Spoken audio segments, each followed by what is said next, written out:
Hello everyone, most welcome in the UPSC study official उड़ान study official में।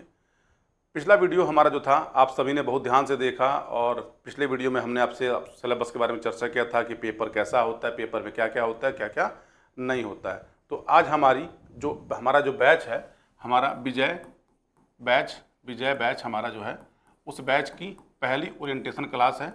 ठीक, ये क्लास स्पेशली किस बारे में है? तो ये क्लास हमारी खंड शिक्षा अधिकारी के बारे में है और खंड शिक्षा अधिकारी की ये पहली ओरिएंटेशन क्लास है।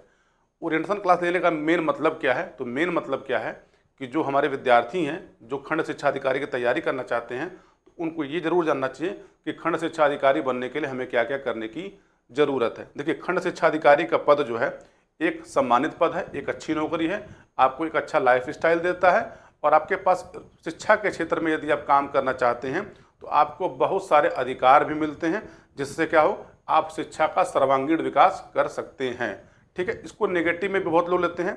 बहुत लोग कहते हैं कि पद अच्छा है, पद में कमाई होती है, ये होती है, वो एक नैसर्गिक बातें हैं। ठीक है, वो लोग देखिए जिसको करना है वो करके ही रहेगा। लेकिन हम लोग यहाँ पर इस नौकरी के बारे में जो पॉजिटिव बातें हैं और पेपर के बारे में जो पॉजिटिव बातें हैं, हम लोग उसका डिस्कशन यहाँ पे करेंगे। ठीक है, तो अब आप समझ लीजिए। देखिए, खंड शिक्षा अधिकारी की अंतिम बार जो भर्ती आई थी वो कब आई थी? तो वो 2019 में आई थी। कब आई थी? 2019 में ये भर्ती आई थी और 2020 में इसका पेपर हुआ था। 2020 में इसका पेपर हुआ था। 2020 के बाद अब यह वैकेंसी 2026 में आनी है। ठीक, 26 में आनी है। बहुत सारे लोग कहते रहते हैं कि अभी भर्ती आई नहीं, पहले से बैच चलना स्टार्ट हो गया, पैसा कमाना स्टार्ट हो गया। उन पे ध्यान मत दीजिए। देखिए, है क्या कि भर्ती आनी है, ये सुनिश्चित है। आयोग के पास अधियाचना पहुंच चुका है, ये भी सुनिश्चित है। और भर्ती जुलाई अंतिम सप्ताह तक आने की प्रबल संभावना है। देखिए, संभावनाएं हमेशा जीवन में महत्वपूर्ण होती है, क्योंकि कल क्या होना है, परसों क्या होना है, उसके 2 महीने बाद क्या होना है, वो किसी को नहीं पता। तो मानव जीवन और ये प्रकृति हमेशा संभावनाओं पर ही काम करती है। ठीक है, क्योंकि अगर कोई घटना निश्चित होती है कि ये हो के रहेगी, उस घटना के बारे में हम और आप जानने का प्रयास भी नहीं करेंगे, उसे पता है कि ये होना ही होना है। तो इसका विज्ञापन आना है। विज्ञापन आने के बाद अगर विज्ञापन जुलाई में इसका आता है तो आप मान के चले कि दिसंबर का अंतिम सप्ताह यानी अंतिम संडे या जनवरी का पहला संडे इस दिन इसकी परीक्षा आयोजित करा ली जाएगी। क्योंकि लोक सेवा आयोग की एक खूबसूरती है कि लोक सेवा आयोग, जान लीजिएगा, विज्ञापन देने से लेकर परीक्षा कराने में देरी नहीं करता। रिजल्ट में भले वो टाइम लेता है। तो यदि आपने बीएड किया हुआ है, आप भारत में रहते हैं, आप भारत के नागरिक हैं, किसी भी राज्य में हैं, आप किसी भी स्टेट के रहने वाले हों, आप प्राइवेट नौकरी करते हों, सरकारी नौकरी करते हों, और यदि आपके पास बीएड की डिग्री है तो आप इस पद के लिए एलिजिबल हैं और आप खंड शिक्षा अधिकारी बन सकते हैं। लेकिन केवल मेरे कह देने से आप खंड शिक्षा अधिकारी नहीं बन पाएंगे। ठीक, तो खंड शिक्षा अधिकारी बनने के लिए सबसे पहले आपको क्या करना पड़ेगा? तो आपको तैयारी करनी पड़ेगी। ठीक है, तैयारी करनी पड़ेगी। अब तैयारी में अगर हम 2020 का पेपर है तो 2020 के अगर पेपर को देखें तो 2020 के पेपर को देखने के बाद हम ये जानने का पहले प्रयास करेंगे कि हमसे जो है आयोग क्या क्या पूछता है। क्या क्या पूछता है कहने का मतलब कि आयोग ने हमको जो सिलेबस दिया है उस सिलेबस के आधार पर हमसे आयोग ने क्या क्या पूछा है। तो देखिए, एक मोटा मोटी मैं आपको रफ आइडिया दे रहा हूँ। ठीक है, मेरे पास कुछ डेटा है, उस डेटा से आपको मैं बता रहा हूँ कि आयोग ने क्या क्या पूछा था। देखिए, आयोग ने आपसे जो पूछा है, देखिए आयोग ने आपसे पूछा है, तो आयोग ने सबसे पहले आपसे पूछा इंडियन पॉलिटी एंड कॉन्स्टिट्यूशन। आयोग ने 2020 के पेपर में इंडियन पॉलिटी एंड कॉन्स्टिट्यूशन से 18 प्रश्न पूछे थे। कितने प्रश्न पूछे थे? 18 प्रश्न पूछे थे। 18, 19 भी लिख सकते हैं, क्योंकि एक आध प्रश्न जो है वो हिस्ट्री से रिलेट करता है। तो इंडियन पॉलिटी से आयोग ने हमसे 2020 के में 18 से 19 प्रश्न पूछे थे। ठीक है, अब आते हैं दूसरा हमारा जो इम्पोर्टेंट सब्जेक्ट है हमारे सिलेबस का, वो है इतिहास। और इतिहास से आयोग ने जो हमसे प्रश्न पूछे हैं, इतिहास से हमसे आयोग ने 17 से लेकर 19, क्योंकि इसमें से 2 प्रश्न ऐसे हैं जिसको आप यूपी में डाल सकते हैं और 2 प्रश्न ऐसे हैं कि जिसको आप भूगोल से रिलेट कर सकते हैं। तो यानी आयोग ने हमसे ये प्रश्न पूछे हैं। ठीक है, ये प्रश्न पूछे हैं। ठीक है, उसके बाद हमारा दूसरा विषय क्या है? तो तीसरा हमारा जो सबसे महत्वपूर्ण विषय है वो है ज्योग्राफी। और ज्योग्राफी में हमको दोनों पढ़ना होता है, यानी हमको इंडिया भी पढ़ना है और प्लस हमको वर्ल्ड भी पढ़ना है। वर्ल्ड ज्योग्राफी को देख के लोग डरते हैं, वर्ल्ड ज्योग्राफी हमको डिटेल में नहीं पढ़ना है, वर्ल्ड ज्योग्राफी हमको केवल मैपिंग से पढ़ना होता है। और इसके आधार पे आयोग ने हमसे लगभग 13 से 15 प्रश्न पूछे गए थे। पिछली बार मैंने 2 प्रश्न हमेशा जो लिखे, तो इसके जो 2 प्रश्न हैं वो या तो पर्यावरण से सॉल्व हो सकते थे, या 2 प्रश्न ऐसा था जिसको हम विज्ञान में सॉल्व कर सकते थे। तो हमसे ये प्रश्न पूछे गए हैं, ठीक है। फिर हमसे अर्थव्यवस्था में जो पूछे गए, तो हमसे पूछा गया अर्थव्यवस्था। अर्थव्यवस्था जो पूछी जाती है लोक सेवा आयोग में, ठीक है, यानी जिसको हम इकोनॉमी बोलते हैं, तो इकोनॉमी में हमसे आयोग ने जो प्रश्न पूछे हैं स्पेशली बजट और करंट अफेयर से पूछे हैं, बजट और करंट अफेयर से पूछे। और इसमें आयोग ने हमसे जो प्रश्न पूछे वो टोटल 8 प्रश्न पूछे हैं, टोटल 8 क्या 9 भी लिख सकते हैं, क्योंकि एक प्रश्न जो है वो पुराना है। तो आयोग ने हमसे ये प्रश्न पूछे। फिर हमसे आयोग का हमारा जो सिलेबस है उसमें क्या है, वो है सामान्य विज्ञान, जिसको हम लोग बोलते हैं जनरल साइंस, यानी जनरल साइंस में हमसे आयोग ने, और ये सबसे एक महत्वपूर्ण टॉपिक होता है खंड शिक्षा अधिकारी के पेपर को निकालने के लिए। इसमें हमसे आयोग ने जो क्वेश्चन पूछे हैं, इस पे आयोग ने हमको 16 से 17 प्रश्न पूछे हैं, 16 से 17 प्रश्न पूछे हैं, ठीक। पर्यावरण जिसको हम लोग इन्वायरमेंट बोलते हैं, इन्वायरमेंट, ठीक। इन्वायरमेंट से हमसे टोटल 7 प्रश्न पूछे गए, टोटल 7 प्रश्न पूछे गए। फिर हमसे जो है करंट अफेयर, उस समय का एक हॉट टॉपिक था, ये पेपर जो था करंट अफेयर के, आयोग ने हमसे करंट अफेयर में आयोग ने हमसे 22 से 25 क्वेश्चन पूछे हैं, 22 से 25 क्वेश्चन पूछे थे, ठीक है। और फिर हमसे जो है मैथ और रीजनिंग और साइंस, ठीक है, मैथ, रीजनिंग और लॉजिकल क्वेश्चन, इन प्रश्नों की संख्या जो थी वो 12 थी, 12 क्या 13 थी, ये 13 थी। अब मेरी बात को ध्यान से समझ लीजिएगा, अब मैं जो बोलने जा रहा हूँ, आपकी परीक्षा जो होगी, आपका जो प्री एग्ज़ाम होगा, उस प्री एग्ज़ाम में आपसे आयोग 120 प्रश्न पूछेगा, 120 प्रश्न आयोग आपसे पूछेगा, ठीक है। 120 प्रश्न में अगर तो देखिए 120 में से हमेशा याद रखिएगा कि किसी भी परीक्षा को निकालने के लिए आपको अधिकतम मार्क्स जो लाने होते हैं, क्योंकि देखिए ये कोई BA MA की परीक्षा नहीं है, ये एक कंपटीशन है। आप जब BA MA की जब परीक्षा दे रहे होते हैं तो BA MA BSc MCOM जो भी परीक्षाएं, जो एकेडमिक परीक्षाएं होती हैं, तो एकेडमिक परीक्षाओं का नेचर क्या होता है कि भैया आपको डिग्री चाहिए, तो आप 33% नंबर ले आइए और आपको डिग्री अलॉट कर दी जाएगी, चाहे आपने BA किया हो, BSc किया हो, BTech किया हो, MBA किया हो, या फिर आपने BEd ही क्यों ना किया हो, मतलब आपको इतना % नंबर पाना चाहिए होगा, ठीक। यहाँ ठीक उल्टा है, तो यहाँ पे क्या है कि भैया अधिकतम परसेंटेज कितना है 100, हमको इसके बराबर आप कितना ऊपर नंबर पाते हैं, क्योंकि सीटों की संख्या क्या है, तो सीटों की संख्या सुनिश्चित है, यानी कम है, इसीलिए इनकी मेरिट हाई रहती है। आप ये समझिए कि लोक सेवा आयोग की कोई भी भर्ती आए, हम लोग यहाँ बात अभी प्रश्नों की कर रहे हैं, नंबर की बात नहीं कर रहे हैं। यानी 120 प्रश्न है, 120 प्रश्न है। आप चाहते हैं कि श्योर शॉर्ट मेरा सिलेक्शन पीटी एग्जाम में हो जाए, कि मेरा पीटी रुके नहीं, तो आप ये समझिए कि 120 का 70% क्वेश्चन ले लीजिए, यानी 70% आप पेपर एकदम सही कर लीजिए। यानी अगर आप करेंगे तो कितना आएगा, ये आएगा 84 क्वेश्चन, 84 क्वेश्चन।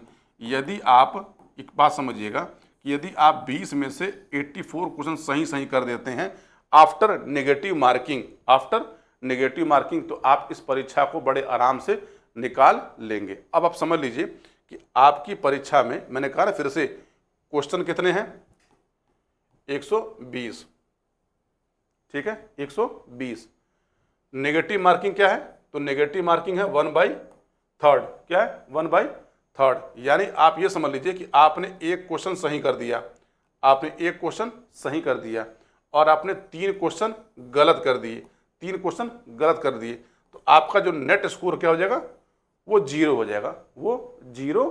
हो जाएगा। अब आपको मैं इसको और तरीके से समझाता हूं कि जैसे मान लीजिए कि परीक्षा में आपके कुल 120 प्रश्न आए, और आपने क्या किया कि 120 प्रश्न थे, कुल समय कितना, तो कुल समय 2 घंटे, 2 घंटे का आपने पूरा समय दिया और समय देके आपने 120 के 120 प्रश्न हल किए, आपने कोई प्रश्न छोड़ा नहीं है। मैं हमेशा बोलता हूं कि देखिए वो ज़माना चला गया है, संभव हो, पढ़ा हो, इतनी मेहनत करिए कि पेपर में अधिकतम क्वेश्चन सही, मतलब अधिकतम क्वेश्चन अटेम्प्ट करके आइए और प्रयास करिए कि अपनी एक्यूरेसी को बढ़िया बढ़ा लीजिए। तो यानी 120 प्रश्न अगर मान लीजिए हैं तो मैं कहता हूं कि आपने 120 के 120 अटेम्प्ट कर दिए, आपने 120 अटेम्प्ट किए, और जब आपने 120 अटेम्प्ट किए, 120 में से आपके जो है 30 प्रश्न गलत हो गए, 30 क्वेश्चन आपके गलत हो गए। अब 30 क्वेश्चन गलत होंगे तो आपने गलतियां की हैं तो आपको इसकी पेनाल्टी भी देनी पड़ेगी, यानी आपको इसका समझ। अब सोचिए कि 30 प्रश्न गलत होने का मतलब क्या है कि 30 को 1/3 से मल्टीप्लाई कर लीजिए, आ गया 10। यानी ये जो 30 प्रश्न आपने गलत किए थे, 30 प्रश्न ये और 10 प्रश्न आपको पेनाल्टी, यानी आपके 40 क्वेश्चन क्या कहेंगे, घट जाएंगे। तो यानी 120 में से 40 आपके हट गए। कितना पे आप आ गए, आप 80 पर आ गए। यानी आपका जो नेट स्कोर रहा वो रहा 80 क्वेश्चन, 80 क्वेश्चन। तो हमारा जो विजय बैच है, विजय बैच का सबसे बड़ा मेन टारगेट ये है कि आप अपनी तैयारी को ऐसे करिए और इस प्रकार से करिए कि आप अपने पेपर के 120 में से 120 प्रश्न अटेम्प्ट करने का प्रयास करके आइए, अपनी तैयारी को इतना ले जाइए। यानी आपको 120 से अधिक अटेम्प्ट करेंगे नहीं क्योंकि उतने आएंगे नहीं। यानी अगर मुझसे पूछा जाए, अभी देखिए न विज्ञापन आया है न कुछ हुआ, लेकिन मैं पहले बता रहा हूँ, तो समझिए कि टारगेट रखिए कि कम से कम मैं 115 अटेम्प्ट करके आऊँगा। ठीक, कभी भी 70, 80, 75 का टारगेट मत रखिएगा। अगर टारगेट रखेंगे तो आपका होना नहीं है, ये मुझे कहने में कोई दिक्कत की बात नहीं है। तो आपको क्या करना है, अपना इतना क्वेश्चन अटेम्प्ट करने की तैयारी करनी है। अपनी जो गलतियां हैं उन गलतियों को कम करना है, उन गलतियों को कम करने का प्रयास करना है। ठीक है, इस बात को भी ध्यान से सोचिएगा। अब दूसरी बात क्या है, चलिए आते हैं एक एक करके अपने इस विषय पे। अगर देखिए इस परीक्षा को निकालने का सबसे बड़ा मूल मंत्र क्या है, तो देखिए वो क्या है, तो वो है करंट अफेयर। क्योंकि करंट अफेयर जो है एक ऐसा सेक्शन है कि जिसमें सब, देखिए कोई पेपर कोई तैयारी 3 साल से कर रहा हो, 4 साल से कर रहा हो, करंट अफेयर सबके लिए बराबर, क्योंकि नया आएगा। अब करंट अफेयर का वेटेज इस परीक्षा में 20 से 25 क्वेश्चन का रहता है। यानी पहला आप टारगेट क्या रखेंगे, तो आप करंट अफेयर प्रिपेयर करिए। करंट अफेयर प्रिपेयर कैसे करना है, करंट अफेयर पढ़ना कैसे, तो ये मेरी और संस्था की जिम्मेदारी है जो आपको करंट अफेयर पढ़ा के एकदम प्रिपेयर कर दी कि यार इतना करंट पढ़ना है। अब देखिए करंट अफेयर में मान लीजिए अगर 25 प्रश्न आते हैं, 25 प्रश्न आते हैं और 25 में से करंट अफेयर में से यदि सपोज करिए आप 15 से 16 क्वेश्चन सही कर लेते हैं, तो यकीन मानिए आपने एक अच्छा करंट अफेयर प्रिपेयर किया है। मतलब मैं कहता हूँ करंट अफेयर के 25 क्वेश्चन थे, आपने 25 अटेम्प्ट किए, आपके कुछ क्वेश्चन गलत हुए, गलत होकर नेट स्कोर आपका 15 से 16 क्वेश्चन आता है। हम 15 ही लेते हैं कि 15 आपके सही होते हैं, 16 नहीं लेते हैं। दूसरा देखिए महत्वपूर्ण क्या है, तो देखिए आपके सिलेबस में क्या है, तो आपके सिलेबस में सिंपल मैथ है और रीजनिंग है। इससे डरने की जरूरत नहीं है। ये प्रश्न जो आएंगे अधिकतम 15 प्रश्न आएंगे, अधिकतम 15 ज़्यादा नहीं आएंगे, हालांकि 10 से 12 से ज़्यादा नहीं आएंगे। हम अभी ये आंकड़ा 10 लेके चलते हैं।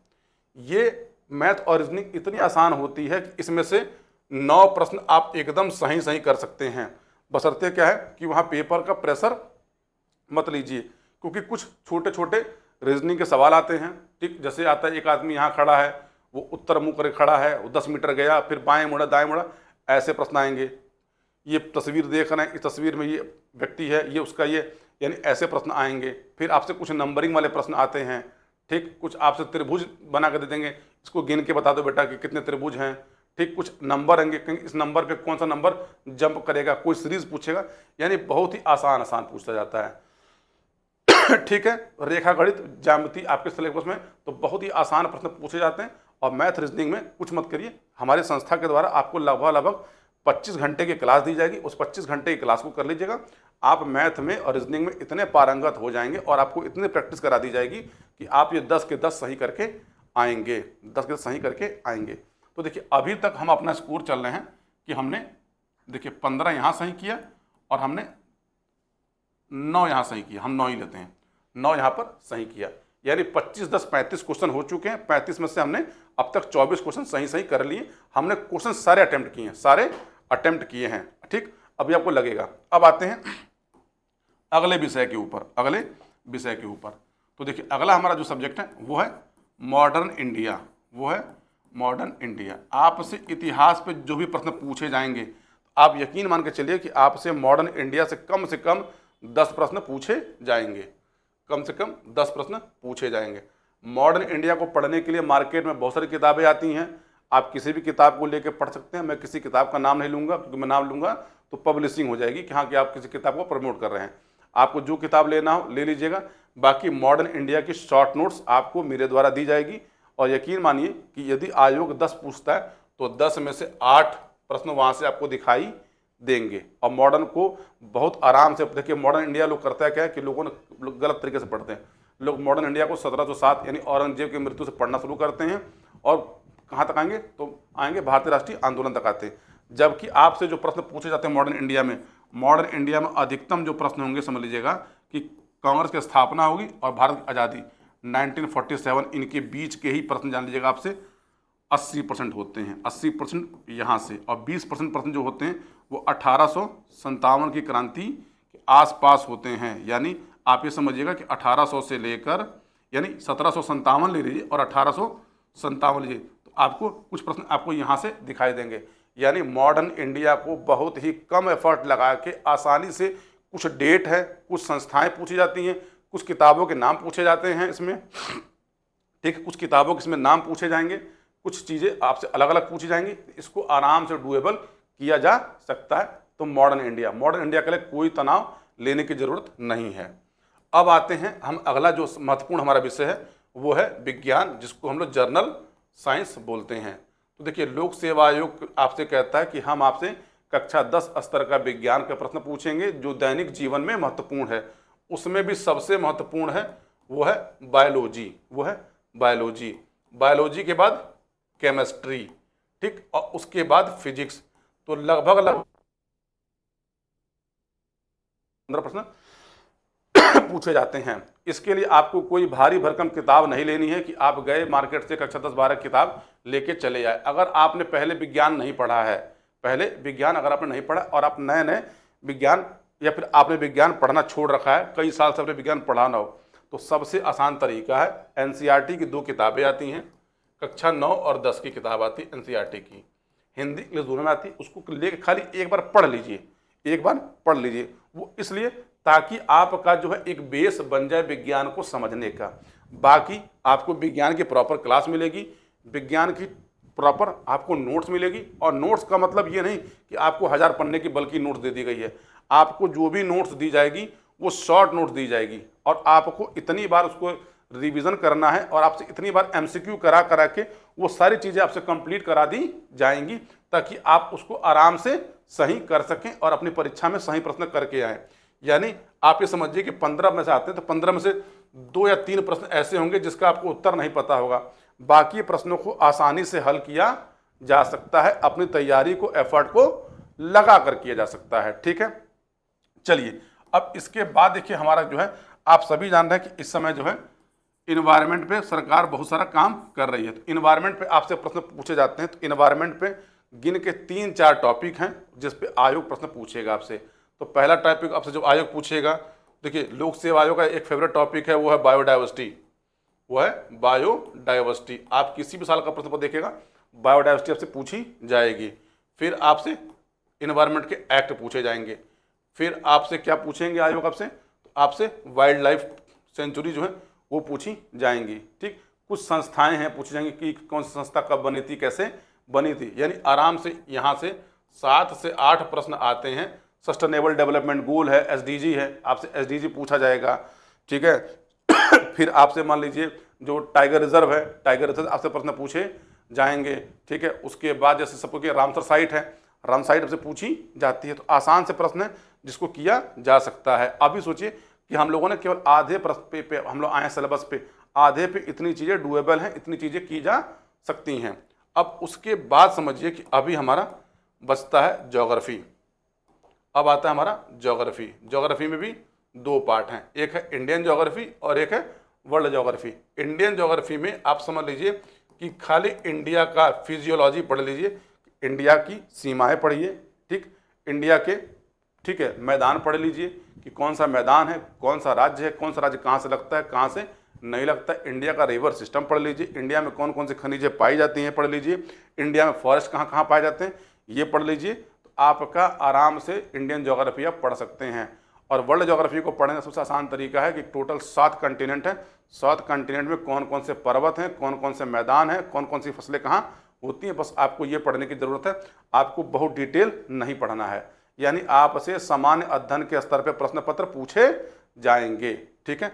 अब देखिए, अब तक आपने क्या किया, आपने ये करके चीज़ें पूछी। देखिए, मैं फिर से बोल रहा हूँ कि लोक सेवा आयोग में जितने भी भर्तियाँ होती हैं उसमें से अधिकारी बनने के लिए ये सबसे आसान भर्ती है, लेकिन पेपर का पैटर्न और कंपटीशन यहाँ पे बहुत अच्छा खासा होता है। तो यदि समझिए कि आपने अगर बीएड किया है, आप प्राइमरी के अध्यापक हैं, आप किसी विद्यालय में पढ़ा रहे हों और आपको लगता है कि मुझे अपने जीवन को बदलना है, तो अपने जीवन को बदलने के लिए आपको लोक सेवा आयोग एक बढ़िया अवसर दे रहा है। उस अवसर का जो है प्रयोग करिए और अवसर का प्रयोग करके आप अपने आप को ले आइए। अब देखिए, इसके बाद आपसे जो है आयोग जो है वो पूछता है, मैथ रीजनिंग पूछा, करंट अफेयर पूछा, मॉडर्न हिस्ट्री पूछा, इकोनॉमिक्स पूछा, ठीक, फिर आपसे इन्वायरमेंट पूछा, फिर आपसे कुछ यूपी स्पेशल पूछा जाएगा और ऐसे ऐसे करके 120 प्रश्न आएंगे। तो प्रयास ये करिए कि तैयारी ऐसे करिए कि आप 120 के 120 प्रश्न अटेम्प्ट करने के हालात में होंगे। 120 के 120 प्रश्न अटेम्प्ट कैसे होंगे, तो इसको अटेम्प्ट करने के लिए आपको 2 चीज़ें चाहिए। देखिए, 2 चीज़ें चाहिए।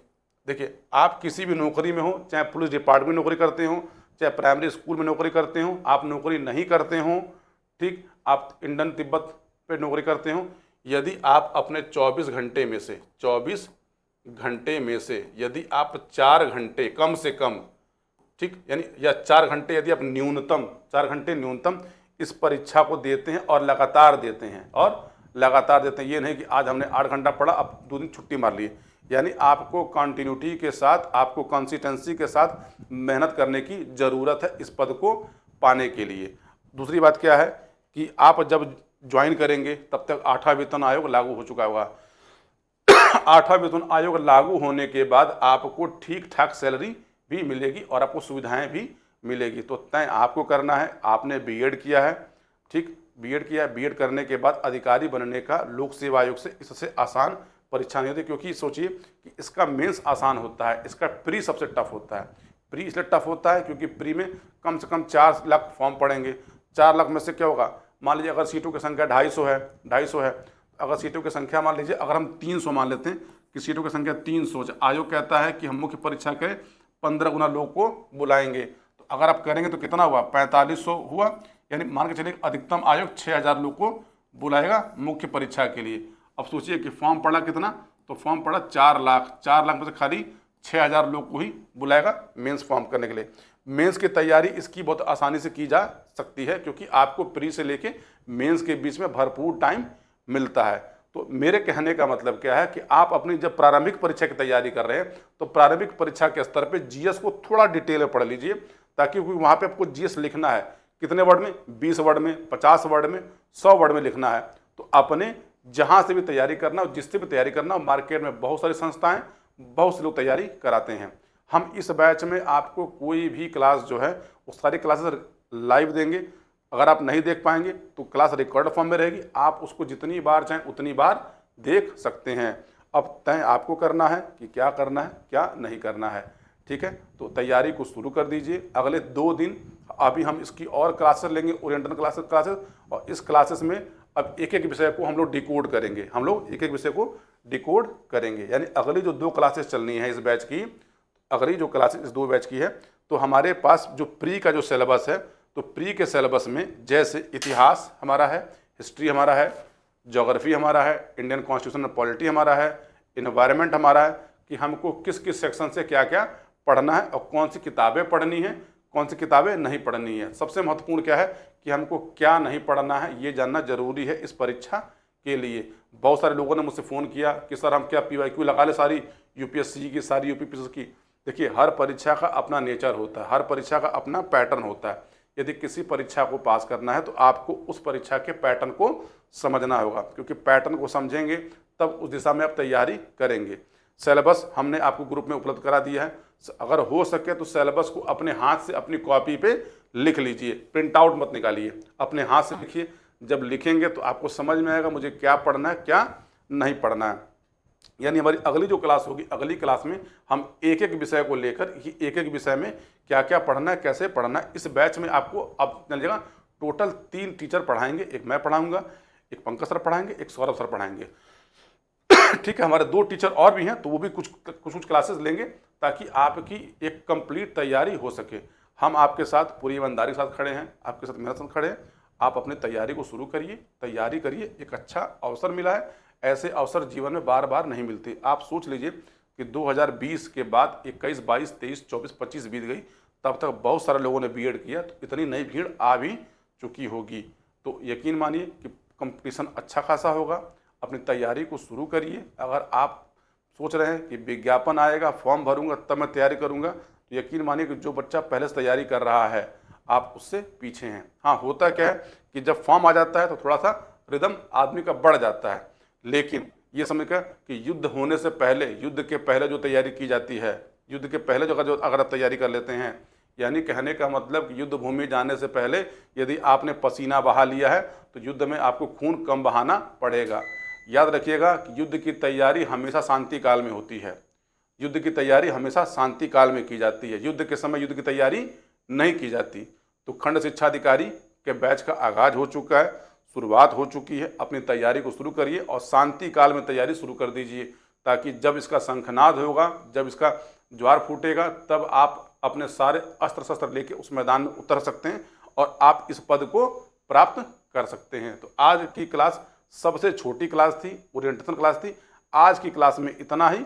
कल हम लोग फिर से मिलेंगे और अब धीरे धीरे अपनी क्लास के ड्यूरेशन को बढ़ाएंगे। शुरुआत के 15 दिन आपकी क्लास केवल 1 घंटे की रहा करेगी। जैसे जैसे समय बढ़ेगा वैसे वैसे क्लास की ड्यूरेशन बढ़ती चली जाएगी। तो आज के लिए इतना ही, मिलते हैं कल।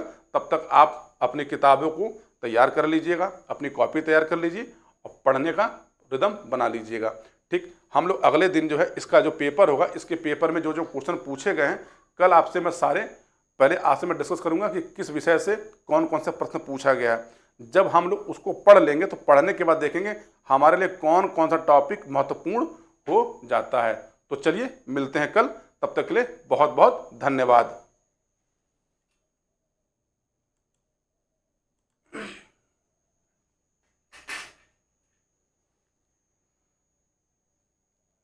यस मौसम ब्रो। हाँ, यस सीताराम। हेलो। हाँ मौसम है, सीताराम। राम राम। क्लास ले रहे थे क्या? बस ख़त्म किए अभी हाँ, अभी ख़त्म किए हैं क्लास को। कहाँ ले रहे थे? कमरे पे अपने? नहीं नहीं, कमरे पे नहीं, स्टूडियो। स्टूडियो? अच्छा, वही अपट्रान। हाँ हाँ। कहाँ लिया क्लास में? अरे बीओ का बैच नया लॉन्च करना था मुझे, तो वही बता रहे थे कि क्या पढ़ना है, कैसे पढ़ना है, क्या नहीं पढ़ना है। हाँ बता दिया, ऑनलाइन माध्यम से